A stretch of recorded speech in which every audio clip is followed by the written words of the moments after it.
And now we'll be switching gears and going to the college board debate. So without further ado, let's introduce the moderator for this evening's college board debate, our treasurer, Dan Hall. Hey, good evening, everyone. Can everyone hear me okay? I was having some internet issues earlier. Okay, great. So just a real quick heads up, as part of the debate tonight, I will be discussing a potentially distressing topic, which is gun violence and school shootings. So out of courtesy, this is your alert to tune out if you need to. So each candidate will have 2-minute opening statement, and we'll have 1-minute answers, just like the last debate. 30-second rebuttal response if another candidate mentions you by name in a negative manner, or if you feel the need to correct the record. And then we'll do 1-minute closing statements. So with that, let's go ahead and do our opening statements. Barry, you're up first. Thank you, Dan, and hello, everyone. I appreciate this opportunity to be able to talk to you. I was thinking about how many times I've come before this committee, to ask for your support. Many of you know that I've been involved in educational policy for like 20 years in our school district. First with the school board, now my second term on the college board. And the reason for that is because I realize that the educational process is a vehicle for success for all students. And I think that we have an incredible institution at Santa Monica College. Coming out of the pandemic, and we'll talk about it more, coming out of the pandemic and the social injustice that happened in 2020, I realized that it's even more vital for us from a community college position to support students wherever they need to be supported. And I think we did that very successfully through the pandemic. And I'm hoping that with this new modality of education, where we'll be doing hybrid courses and online courses and on-ground courses, that we will be able to continue to close the achievement gap, but also focus on the needs of those students that really were affected by the pandemic and the social injustice. So that's why I'm running again. And I ask that you continue to support me as you've done over these 20 years. Thank you. All right, great, thanks, Barry. Up next, we'll do Nancy.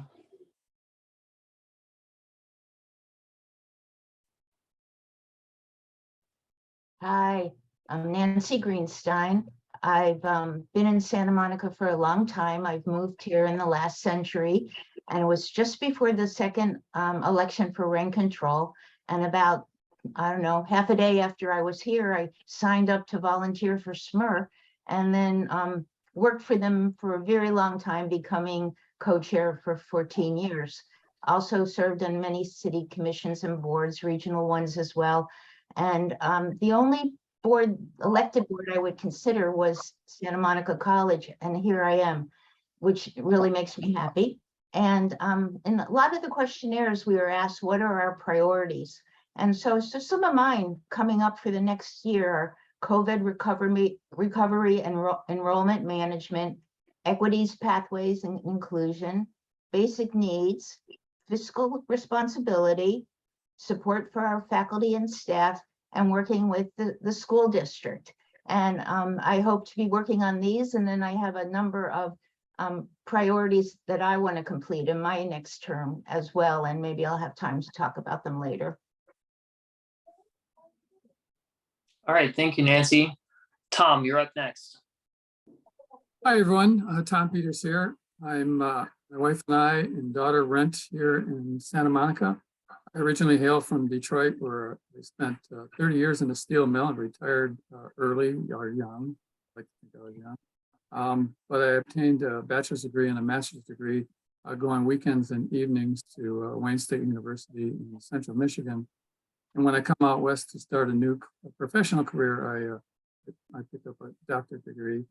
I worked as an administrator for a few schools, vocational schools and nonprofits, stumbled around and really didn't like any of the work I was doing until I was hired as a part-timer in 2005 at Santa Monica College, and living in the Valley at the time and commuting over the hill, and really found an amazing institution. I was almost ready to give up on education until I landed here.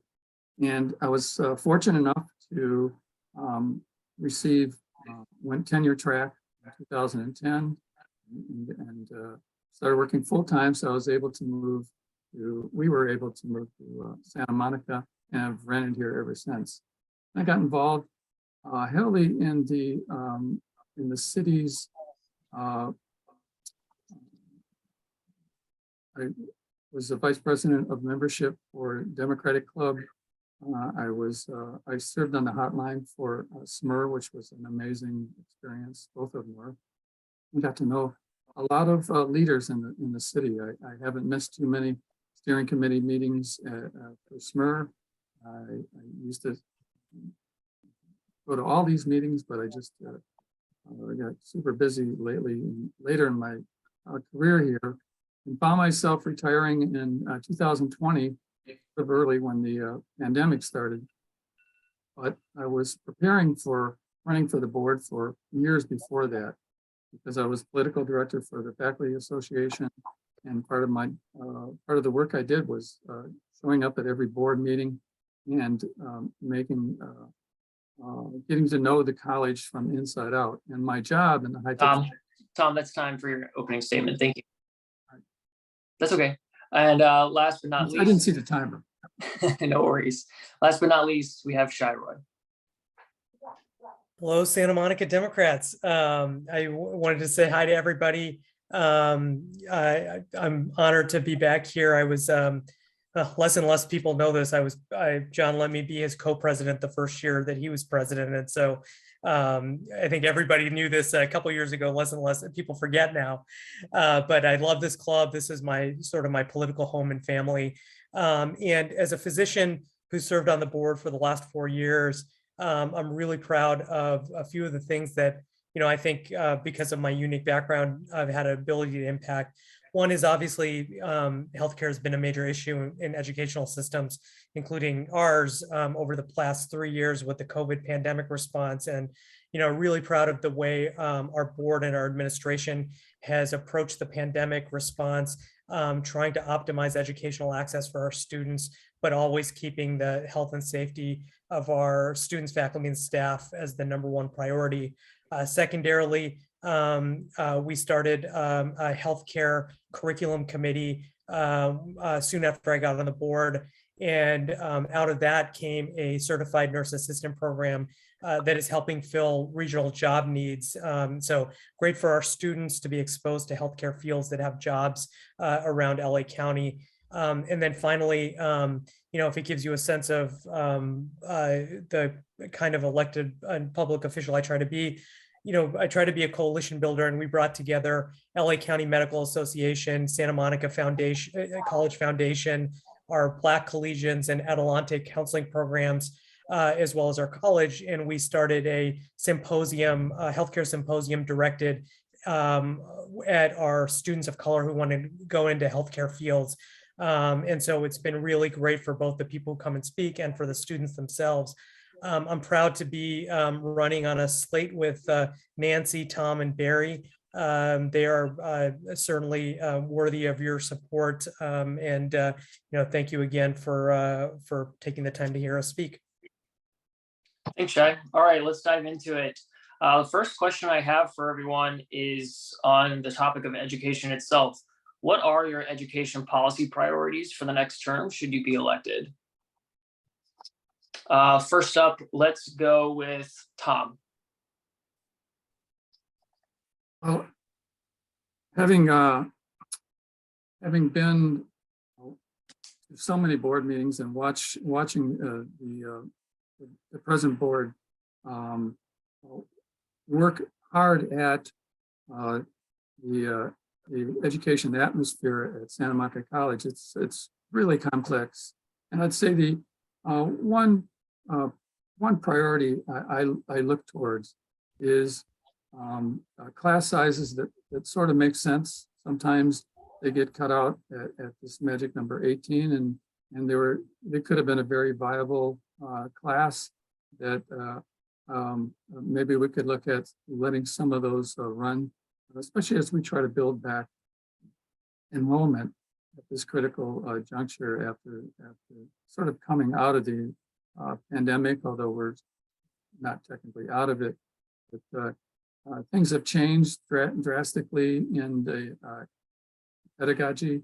We have not just online classes and on-ground classes, but we have high flex hybrid classes that are really exciting. And I'm looking forward to see the implementation of how these are going to help students, whether they're in class or not, share the same valuable experience.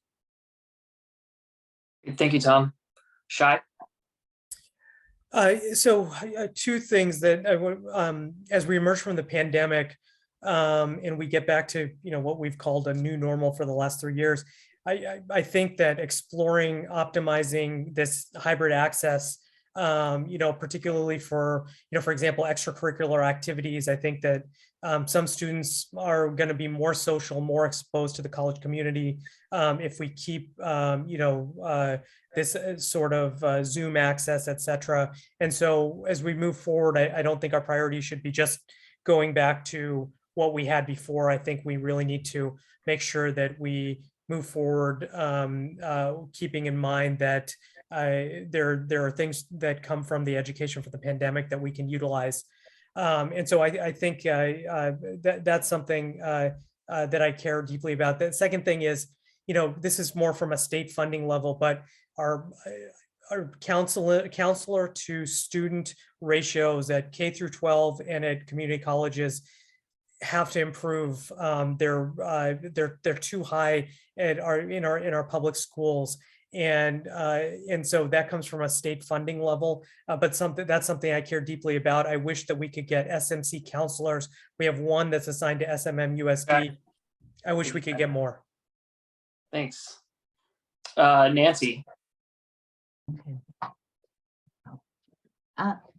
Well, of course, I mentioned my priorities, and I'd really like to emphasize equity, pathways, and inclusion, because we have amazing programs on the campus. You can study all kinds of things. You can go to the law pathway and go to community college with us.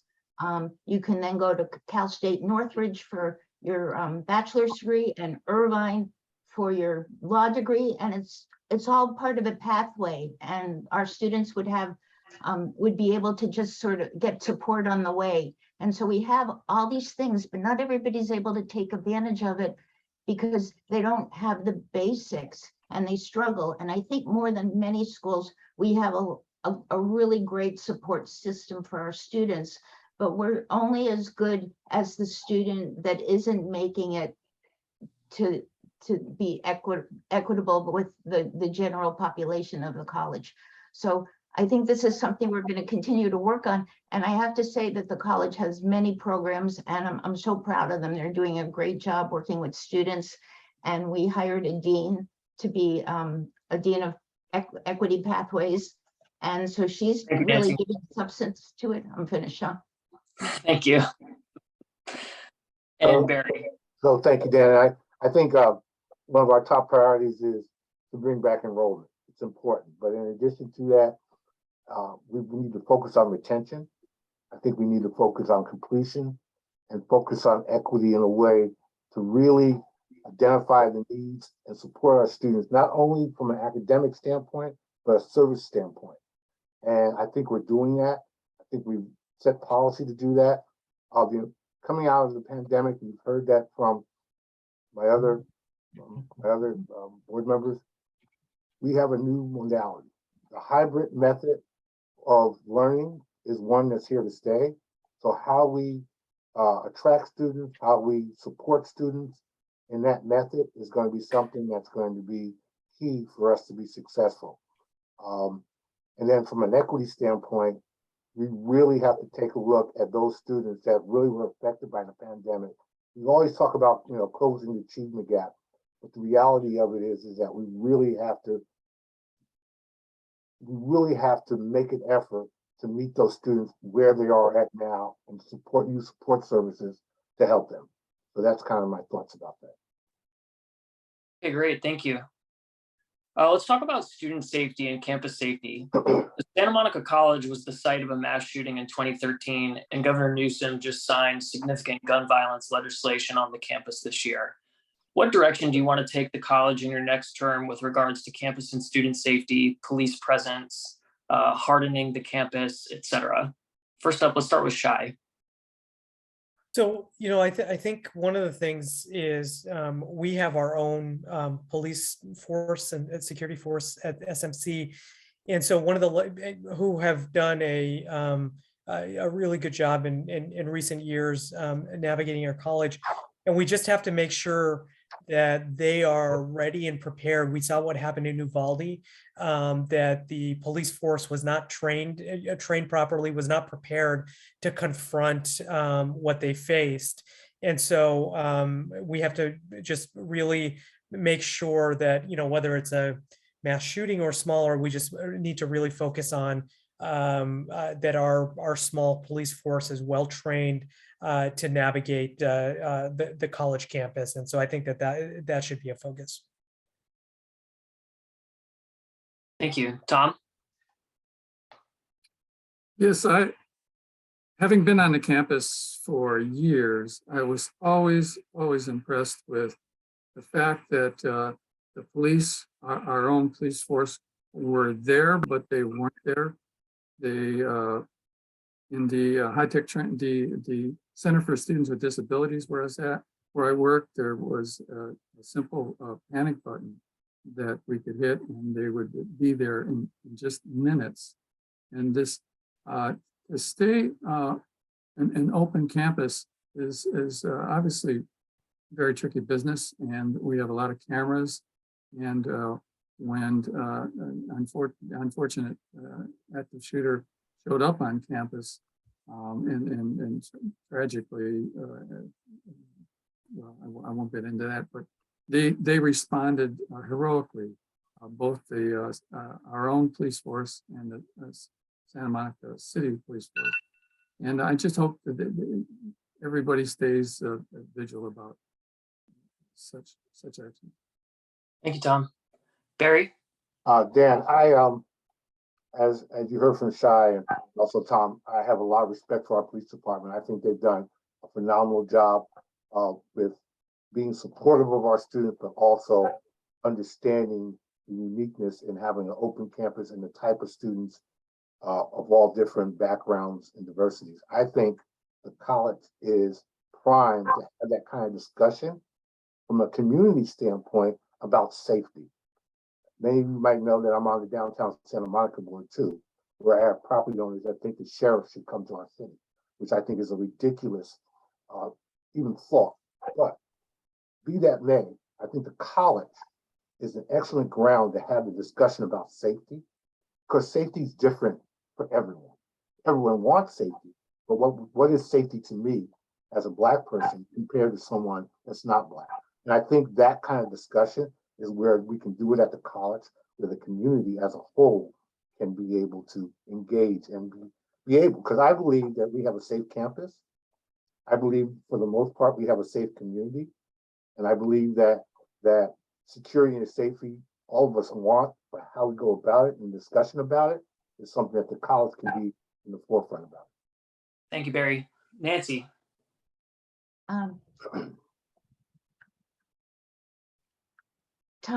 The shooting was mentioned, and what our officers did was everything right. They ran towards the gunman and they took chances. And so one of our sergeants was leaving for the day and he didn't even have his vest on, and he heard the call and he ran to the library, and he was there. Basically was one of the people that shot at the shooter.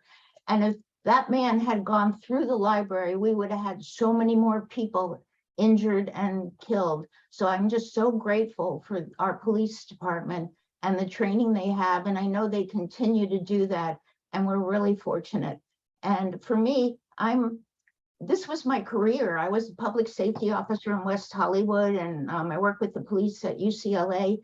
And it was, I watched Uvalde and saw them do everything wrong. And I feel really good about our campus because besides the police knowing what to do, they also know how to work with people. So our chief, Johnny Adams, he just got like a Manager of the Year award from his colleagues. And I remember a couple of years ago, we had a homeboys club and they gave him recognition. So he's really working with the students where they're at and having good relationships. And that's one of the best ways to prevent crime is to have a community that works together for each other's safety. Thank you, Nancy.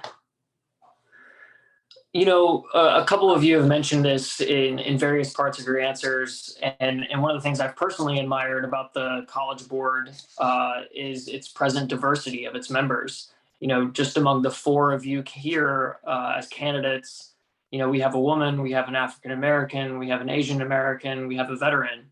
You know, can each of you share how you think about representation at Santa Monica College and any policies you have pursued or will pursue to ensure women, people of color, our disabled community, our LGBTQ plus communities have the proverbial voices at the table at all levels of the SMC leadership? Let's start with Tom. Well, I don't think, I mean, I can't read the report. the vice president of academic affairs, Georgia Lorenz, who has since left to be a president. She, in my role at the Center for Students with Disabilities, I did a lot for accessibility. And what Dr. Lorenz allowed me to do was set up a departmental accessibility team, which I gathered faculty from all the larger departments to be able to I trained them in how to make a classroom accessible and the web present accessible, and they would teach other faculty. The importance of that is that— Kim, can you go on mute, please? Kim, can you go on mute, please? Thank you. Go ahead, Tom. We'll get the importance of this accessibility is what I noticed is if you try everything you can as a teacher in a classroom to get to reach every student, it is possible. There's ways of doing it. And our faculty picked up on it fast, and I was really proud of that team program that we got together. And it reached out across the whole makeup of any particular classroom. You talk about the makeup of the board and its diversity. Our classrooms are just as diverse, and they need that sort of one-on-one attention in a way that you can do it both in the classroom and online. Okay, thank you. Yeah, thank you, Tom. Nancy. Okay. I think it's great too, where even if we added the folks who aren't running this year, we're a more diverse board, and I'm really proud of us. And I think it's important to students to have that kind of representation. So just today, and I printed it out because I thought this was interesting. We got a letter from our president, Catherine Jeffrey, and it basically told us about the equity audit that's happening. So we have consultants on campus, and they're basically auditing practice, policies, and procedures in order to identify potential barriers to student success at SMC. And I think we go the extra mile, and it's very exciting. We are working with USC, we're working with Aspen Institute.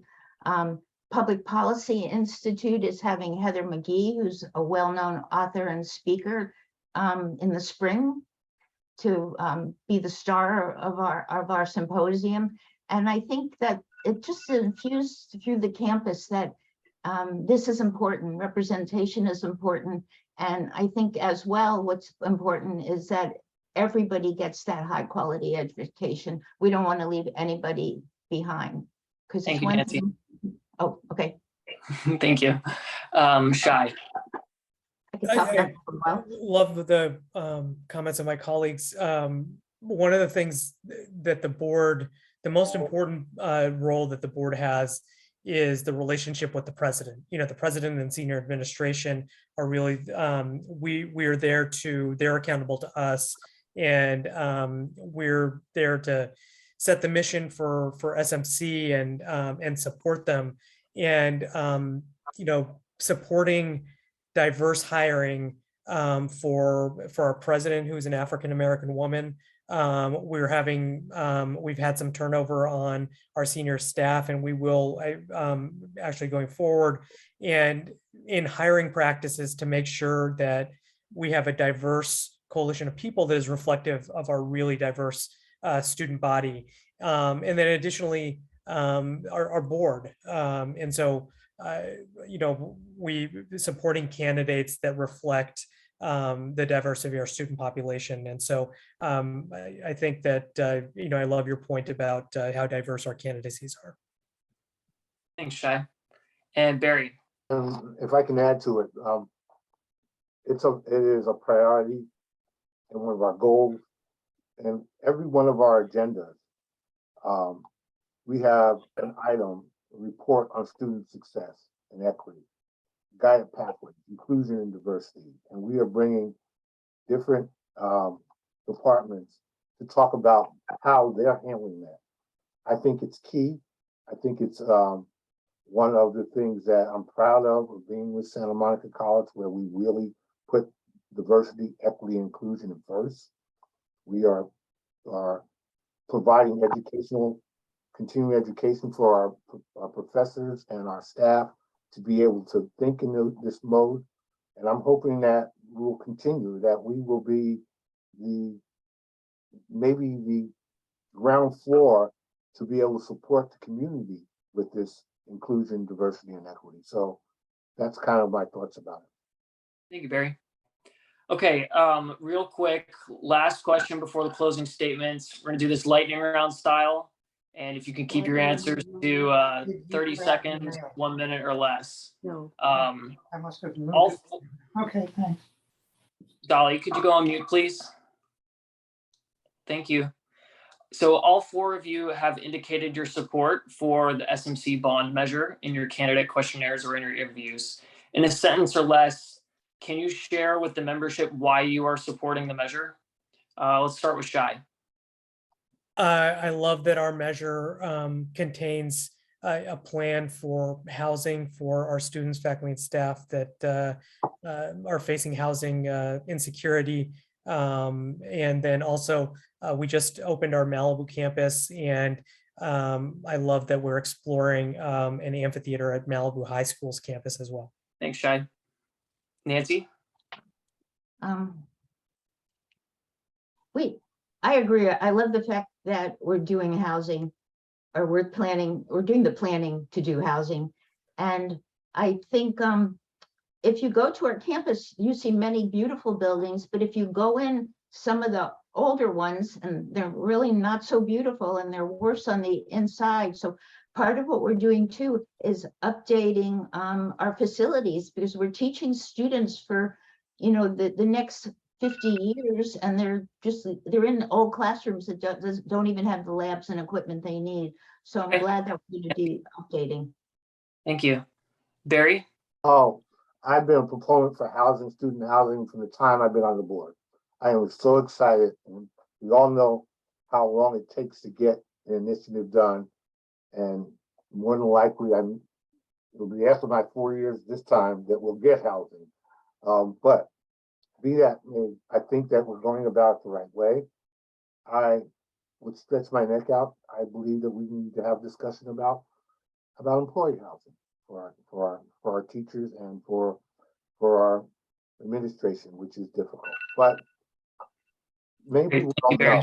Okay, thank you. Thank you. And Tom? Yeah, I'll switch it to, yeah, I love the housing as well, but I'll switch it to the high flex classes. That we have some classes already set up where there's microphones all in the ceiling. There's a camera that moves and follows the professor. The long and short of it, we want the student who stays home to have a unique experience as the students are having on ground, where the discussion between the professor and the students is heard and understood, and they're able to interact as well as the students that are there. So I'm excited about that. Great. Thank you, Tom. All right, closing statements, 1 minute each. I'm going to hold you exactly 1 minute because we're running well over time. First up is Shai. I'll keep it short. Thank you, everybody, for your interest in our race. And one thing I didn't say about the bond was, supporting a bond like this just really shows the support for public education in our community. And I think that the values that our community has. And so thank you for taking the time to engage in our race, engage in our college, and thank you for taking the time to consider us. Thanks, Shai. Tom? I'm looking at everyone on this particular meeting, and I want to thank all of you. I know many of you, and the ones that I've known and worked with over the years have definitely prepared me for this run and made me a better person. And I want to thank all of you. This is a great Democratic club. Thank you. Thank you, Tom. Barry? I also want to thank all of you for listening to us again. I'm excited to be able to run again for the community college. I think we have an amazing community college. I think the four of us bring an energy and ideas that will be helpful for the college. And I just hope that all of you will continue to support us as you've done in the past. Thank you very much. And to close us out on our SMC debate tonight, Nancy. Okay. Well, being at the college is like an energy pack for me. And you could probably tell a little bit. I mean, I get so enthusiastic talking about it. And there's so much more that we can be doing. And I have a list for me for the next few years of things that I want to accomplish and things I want to be part of the solution for. And I've been on the board for a while. I'm considered a leader, and I just want to keep doing it. Thanks so much, Nancy. Thank you to all of our candidates tonight. Thanks for everyone listening. John, back to you. Thank you, Dan. Great job moderating that panel. Thank you to the panelists, the candidates. Great to have everybody tonight. And we're about to start the school